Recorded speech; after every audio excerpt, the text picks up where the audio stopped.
જે ગિફ્ટ સિટીની શાન છે, જે ભારત દેશની શાન છે, જે એક એન્જિનિયરિંગ માર્વેલ છે.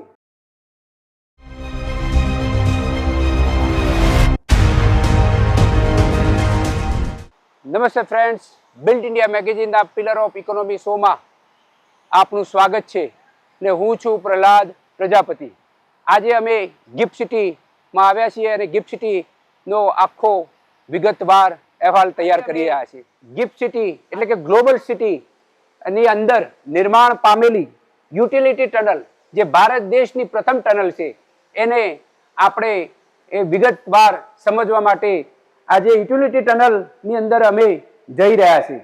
યુટિલિટી ટનલની ડેપ્થની વાત કરીએ તો અંદાજે 11 મીટર એટલે કે 33 ફૂટની ડેપ્થ છે.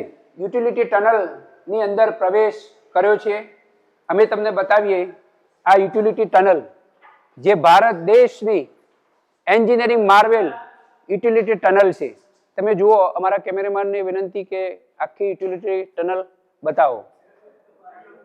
આ યુટિલિટી ટનલની જે ગિફ્ટ સિટીની આપેલી માહિતી અનુસંધાને આપણે જણાવીએ તો યુટિલિટી એક્ઝિસ્ટિંગ જે ટનલની લંબાઈ છે એ 5 કિલોમીટર છે અને જે પ્રપોઝ યુટિલિટી ટનલ છે 11 કિલોમીટર છે.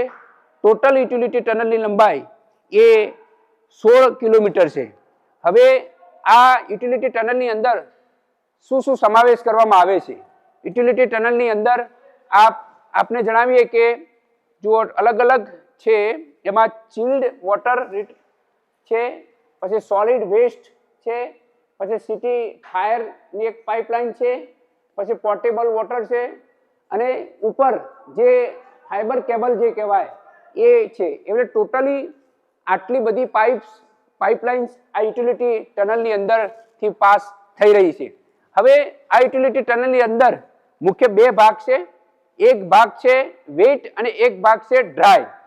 હવે આ યુટિલિટી ટનલ એ ગિફ્ટ સિટીનું જ્યારે માસ્ટર પ્લાનિંગ થઈ રહ્યું હતું ત્યારે એવું કહેવામાં આવ્યું હતું કે જે સિટી ગિફ્ટ સિટી નિર્માણ થાય તો એ ડિગિંગ ફ્રી સિટી બનાવવાનો એક હેતુથી આજે આપણે આ યુટિલિટી ટનલનો આપણે અનુભવ કરી રહ્યા છીએ. પછી મહત્વની બીજી વાત એ છે કે યુટિલિટી ટનલ એ એક એન્જિનિયરિંગ માર્વેલ છે અને ભારત દેશની પ્રથમ છે.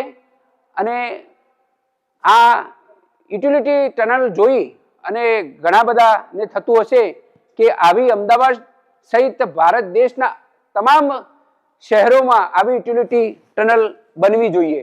બિલકુલ તમને બતાવીએ કે જુઓ યુટિલિટી ટનલની કેટલી સુવિધા છે, જે ગ્લોબલી છે.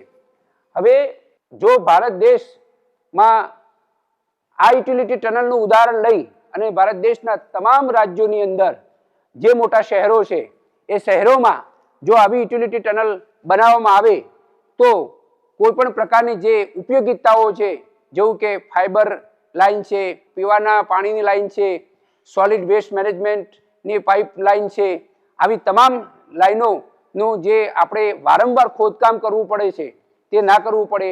એટલે આવનારા દિવસોમાં આવી યુટિલિટી ટનલો એ ભારતના અન્ય રાજ્યોના શહેરોમાં બને તેવી સૌ અપેક્ષા રાખી રહ્યા છે. જય હિન્દ, જય ભારત.